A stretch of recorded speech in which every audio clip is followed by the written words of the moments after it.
This is the NTEV podcast.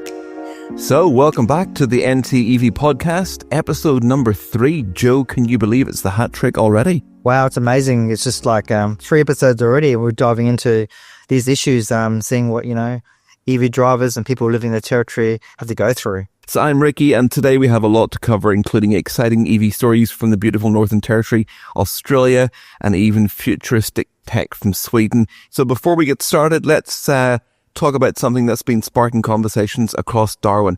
Last weekend, 12 Tesla owners gathered at Francis Bay for a synchronized light show that lit up the city. It was an incredible display of community and EV spirit. We caught up with Kevin, one of the organizers.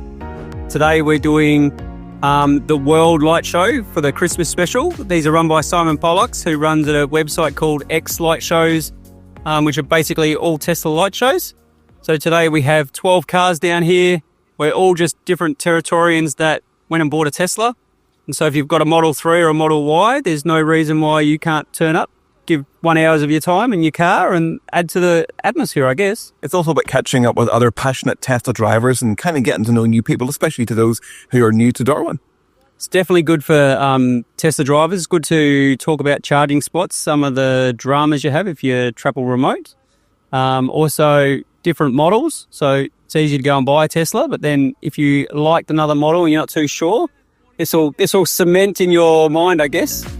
Such a great event, and it's great to see EV owners, local Darwin EV owners, creating such unique experiences. Joe, we had one earlier in the year. The Star Wars one, that was in May, yeah. There was another one that was done by Jace Coates as well. I helped set up that as such, just was putting the banners up for Eva. Was having like our chair, Randall Jones there, so he was just trying to whip up some more memberships and such, but yeah. That was the one at Bundella Beach, wasn't it? I know this one was down at the waterfront. Ah, okay. Around about August time.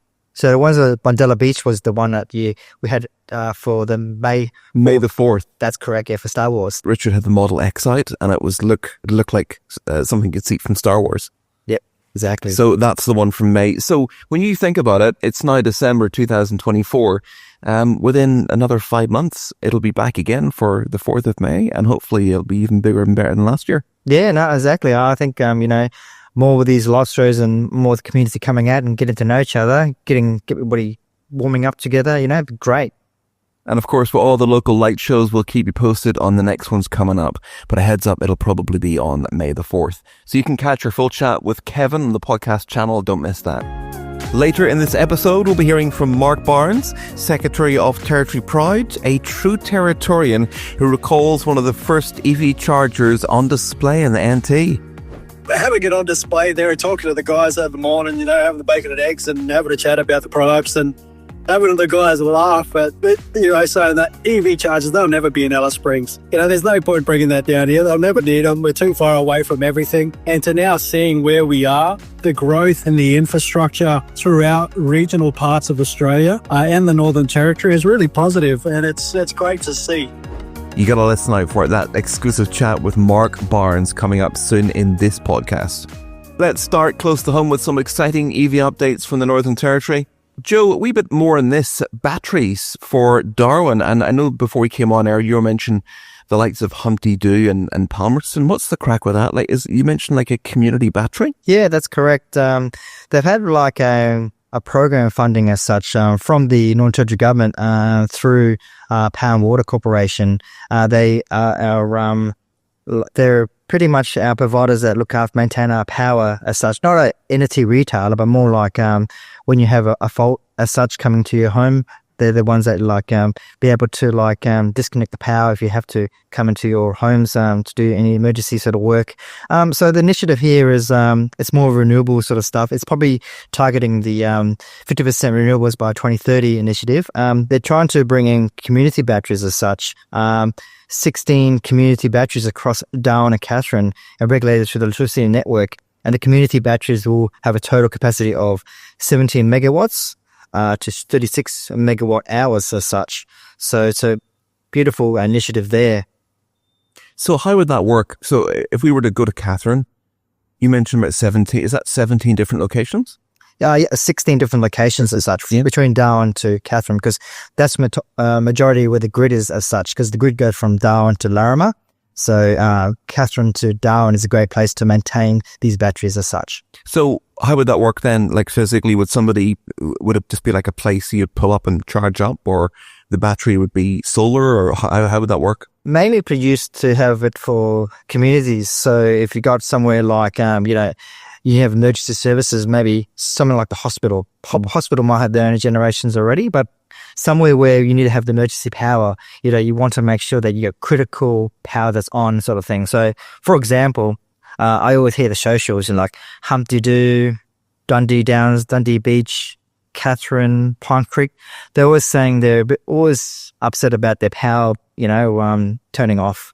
Maybe this is great initiative for the public to put their hands up, because they have your say with this, and you can give them feedback. Maybe might pick you as a contender for a battery as such. Is it something that EVs could take advantage of? It's something where you can benefit, in terms of trying to use it as such. If we have ability to have a charger at a certain spot, to have the battery there, and it's a great initiative to charge. It's another option as well. And at the same time, if we can give back and do, vehicle to load back to the battery, it could be a win-win for both. Even though they might look at this program majorly for the grid, it still be connected to the grid, but be able to be multi-purpose as such. So it could be a great initiative if they do think about it. So that's why I think, AEVA non-territories should look into this as well. And I have spoken to the committee about this already. Just got to see if they're interested as such. So just looking a bit more into the program. So the program will support transition to renewable energy and enable Power and Water to locate suitable sites to install community batteries. This will include other benefits, including low emissions and also management of the solar PV curtailment, reduce costs, large-scale development, and complement future renewable energy projects as such. So you want to try to, it'll be mainly projects that will have solar already, or getting solar, or installing solar. So it has to be something like that. So a great initiative is having the car chargers, on a tilt, bring them in. They've got the solar array on them top already, and they've got that Starlink communication on there as well, so you can always communicate with it. And if there's something we can have a vehicle to load, why not? The program's funding, the project receives funding from the Australian Renewable Energy Agency, ARENA, as part of the Community Batteries Round 1 under ARENA's Advancing Renewable Program. So let's talk about the global spotlight right now. I only found out about this a few days ago. Something quite futuristic. This has been happening in Sweden now for the last year, maybe even 18 months. Imagine a world where electric vehicles glide seamlessly along highways, their batteries constantly and invisibly charging as they move. This is the revolutionary concept of e-Rose, a cutting-edge innovation born in Sweden. Have you heard about this, Joe? I have heard about it. Yeah, people have always give me a bit of a DM and tell me what's going on over there, and I think it's a great initiative as such. It charges EVs as they drive. Do you remember when you were younger, you would have maybe in Australia, the ghost train? Do you remember going on the ghost train? It was like a cart that you sat in at the amusement arcade. It usually had 4 seats for kids. And it was almost like a bumper car, and it had that thing that kept the car on the track, and you went round. They have them at Movie World. You know, the Scooby-Doo and some other rides. Oh, it's like a exactly. thing. It's like a wee car that's stuck to the electric thing. Yeah. That's how this thing works in Sweden. Yeah, exactly. They're touching the road and powering on those electricity lanes, is electrifying. Do you remember Skelectrics? Oh, yeah, I remember that. Yeah, I never had one as a kid. Play with them and they fall off the track and get put back on again, yeah? Hopefully 40 years later, the cars will not fall off the track. That's true, definitely. It's incredible. This 21-kilometer stretch near Stockholm could eliminate charging stops entirely. This is next level thinking. Imagine this on the Stuart Highway from Darwin to Catherine, a real game changer for outback EV travel, Joe. Do you think they'll ever have something like that in Australia? I think they probably could, maybe. It'd be great because initially, like we get the road trains do travel a lot of distances as such. So there was originally Janus Trucking as such. They initially just brought out the new battery go and swap batteries for every 400 kilometers as such. So if this is something they could build in with electricity roads and have you swap and go batteries, the distance wise for these be great. I can see heavy movers can benefit from this. Speaking of the NT roads, new speed cameras have been installed along the Stuart Highway near Berrima. I seen them installing them a few days ago. Yeah, there's actually one that was put in a few months ago, just near Amy Johnson Road as such, going towards Tiger Brennan as such. That became operational when they stopped the initial one on the Berrima Tiger Brennan Road as such. But there will be some speed cameras put in this place as such. I'm not too sure if the 80k limit at the moment at Tiger Brennan and Berrima Road will, because they've got the interpass there, will actually be reviewed to go to 100 kilometers as such, or we'll see. But I think it's just a safety standpoint. When you want to, even though if there's no traffic lights there going through Tiger Brennan, we don't want people driving like crazy as such, because we did have those accidents, two accidents we had many years ago, and it caused death as such. So this is a timely reminder to be safe on the road this Christmas period as well. Exactly. Always bear in mind these cameras are here for our safety. They're designed to reduce speed in high risk zones. As they say, drive to the conditions. Yep, exactly. Drive to the conditions and be safe, and making sure you're home for Christmas as well. So let's take a quick whip around the nation to see what's happening in EV news across Australia. In New South Wales, we got a story from the Courier Mail this week. Electric motorcycles are making headlines, but for the wrong reasons. A parent from Sunshine Beach was fined under Operation Zappo Stoppy. I didn't make that up. It does exist. Operation Zappo Stoppy, targeting unregistered e-motorcycles. Stop. Don't move. Stop. You're riding this bike? You're under arrest because you're doing wheelies up the street, riding dangerously. You don't have a license. The bike's not registered. That's why we're speaking to you. The crackdown highlights the need for better education on EV laws. Did you hear about this? No, I haven't heard about this at all, but I always think this is going to be a topic one of these days, because we've got people driving these electric motorcycles in a territory at the moment there, and they're driving 30, 40, 50 kilometers even more faster, whizzing past me on my push bike as such, and it's quite dangerous because the speed limit on footpaths in the territory is 20 kilometers, walk or ride sort of thing. So we want to try to stamp out this behavior as such, and hopefully getting some sort of law happening maybe across Australia as such, and making sure that people do the wrong thing, they get pulled up for it. In Victoria is testing EV-only lanes on major highways to reduce congestion and encourage EV adoption. Early reports this week show faster commuters for EV drivers during peak hours, so it's a win-win.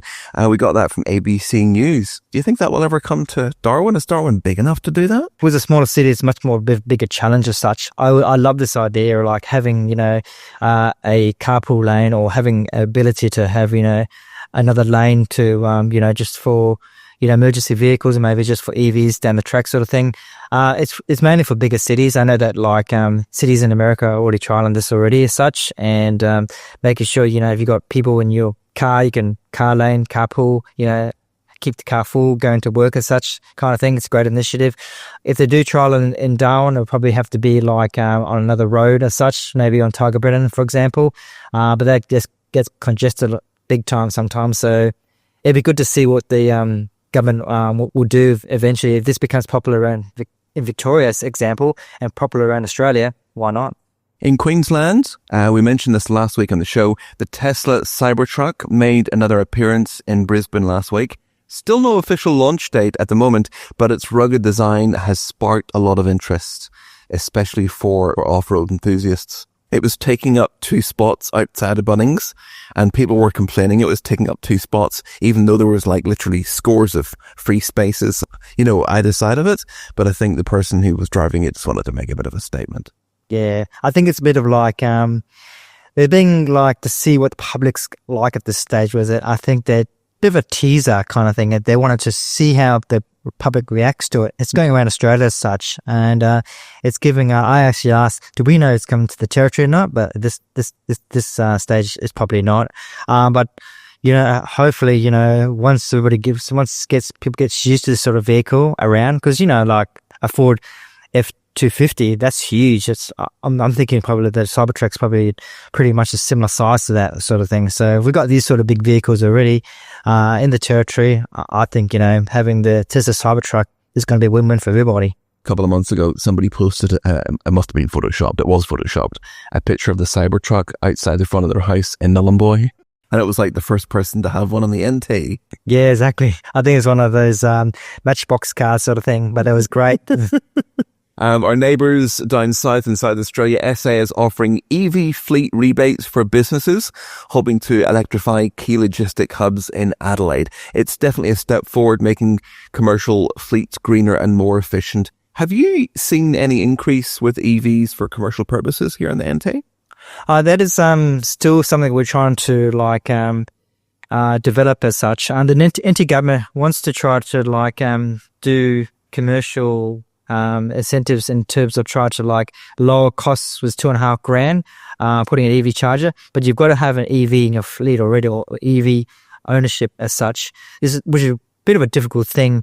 I think it's the NT government is pushing for their fleet to get bigger, but I think it'd be great if the NT government could maybe bring initiatives for commercial businesses like what SA bringing forward here. So I think once we have more grants coming out, if more grants come out into the territory and we can try and meet other businesses, I think AVA and Northern Territory would definitely be on board trying to get more businesses getting into EV fleets, having more vehicles out there, sort of thing.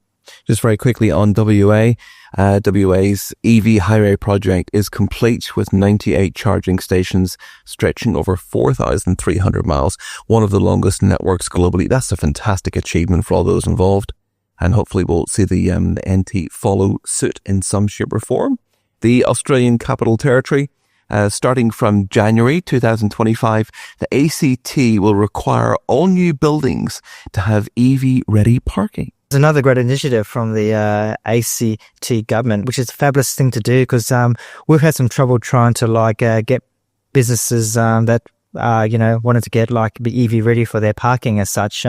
There is something happening with the NT WorkSafe as such. They're going to bring in some initially was any future buildings. They're going to eventually put a sign outside saying any underground parking or any parking as such.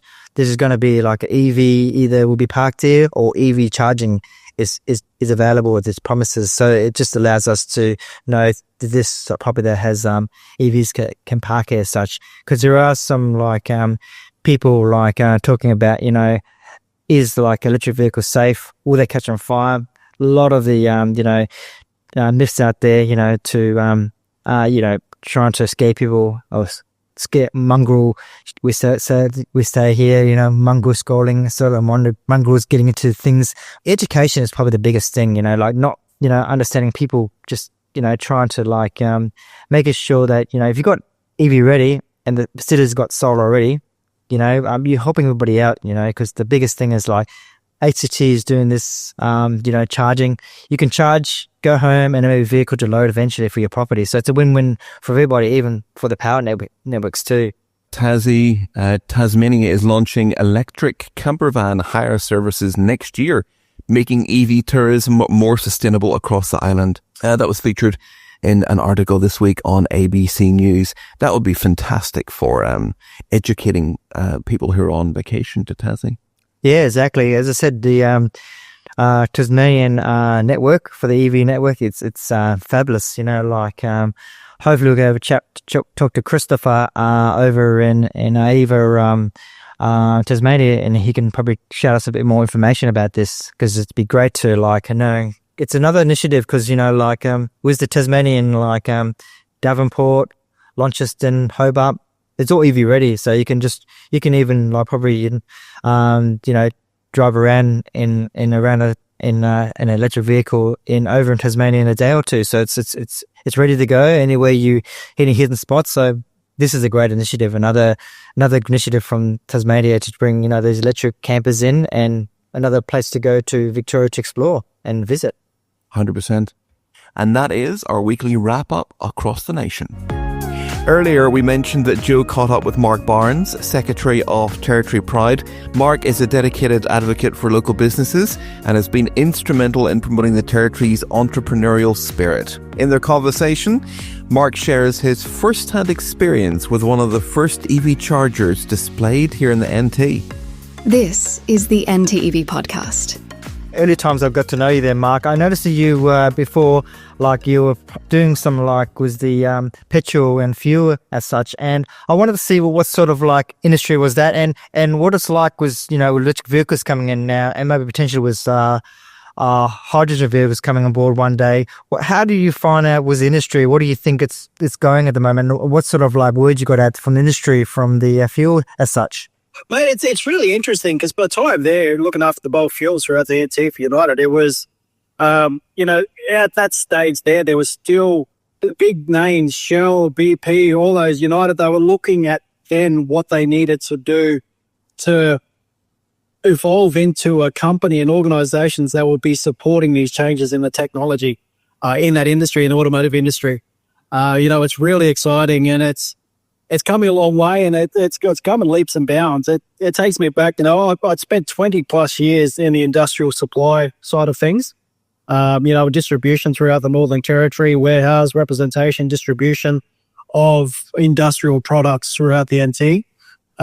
And it's, when was it? Back, it would have been, 10 years ago, something like that, when I was at NHP, where I'd had, we took the first electric charger, EV vehicle, electric vehicle charger, down to a trade show at MM's in Alice Springs.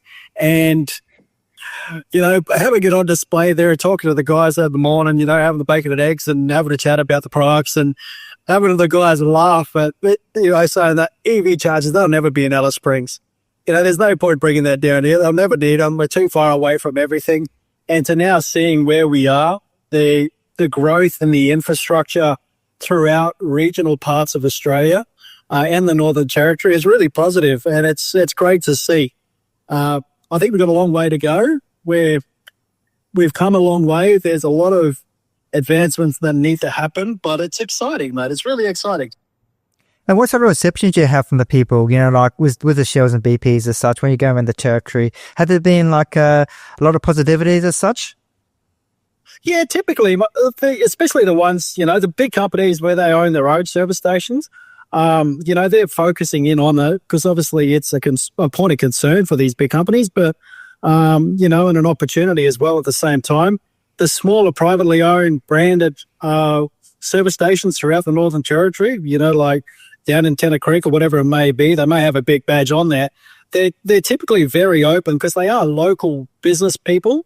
They are invested in business in their regions, and they're very open to opportunities to value add the service from, internal combustion to electric vehicles. So, a lot of them are very open to be able to support what's required to maintain, the cars pulling up at their shops and spending some money inside as well. So it's really positive. Yeah, definitely. We always think it's a great thing for businesses to have people, coming and shop, charging their vehicles, spend 15, 20 minutes or half an hour or so, or even longer, maybe staying overnight at these facilities, and, spending money where they can and providing local businesses, cash flow as such. I remember reading some statistics years ago when it first started, that the average spend value of someone where they'd actually go to a venue or a shopping center or whatever it may be that had an EV charger with their, per hour for while they were charging, it was like $50 per person just by having that charger. And they were only there for a little bit. So they were actually getting more money. It was a financial reward for investing in this infrastructure. And I think moving forward, that's probably the challenge. And again, the opportunity is looking at where is this industry going? We know EVs are here. They're going to be here for stay. Governments have targets when it comes to their fleets. Now, how do we support that? Darwin as an aging, we've got aging infrastructure up here. We're a microgrid. We're very, limited in what we can really provide at a scale that we're probably shooting for, and how we're working through that's probably the exciting part to see as well, because it's something that needs to happen. I think we didn't have the infrastructure to support the solar on properties, let alone the infrastructure required for vehicles at that scale. So I'm sure there's people at the Department of Infrastructure working through that frantically to try to solve those problems before it becomes an issue. But it's exciting. It's to see where we're going. It's very exciting indeed. That was Mark Barnes from Territory Pride, sharing a fascinating glimpse into the early days of EV infrastructure in the NT. It's incredible to see how far we've come since then. A big thank you to Mark for joining us. You can hear the full chat with Mark, unedited, on this podcast channel. It should follow after this podcast. Another good reason to follow us and subscribe. So, Joe, thank you once again. Is there anything else you need to add to podcast number 3? I think was going towards electrifying the place. Hopefully, there's be more talk about doing stuff this time of year. People like getting ready for that Christmas spirit. Those Christmas lights is great. Seeing them, like people talking about them on the socials, and hopefully towards next year we'll get more into our Ava NT launch as such. I'm looking excited for that. I'm still trying to find some great facilities for us to get into there, and hopefully talk about what we're trying to do in 2025. On the electrical side of things, I think both in solar and EV, you always see my passion about trying to share that message as such. I like to tend to try to get out to outside of that aspect too. So I do run the Non-Territory Renewable Energy group, and I also look after the Ava Non-Territory Facebook page too. But I also like to engage with other social media as well. So hopefully you watch the space and see more of us talking about the territory going forward. And don't forget, guys, check out our extra bonus bit with Mark Barnes from Territory Proud. Thank you, Joe. Have yourself a great week, mate. Thank you there, Ricky. Thanks very much for inviting me to the podcast, and looking forward to do more podcasts in 2025.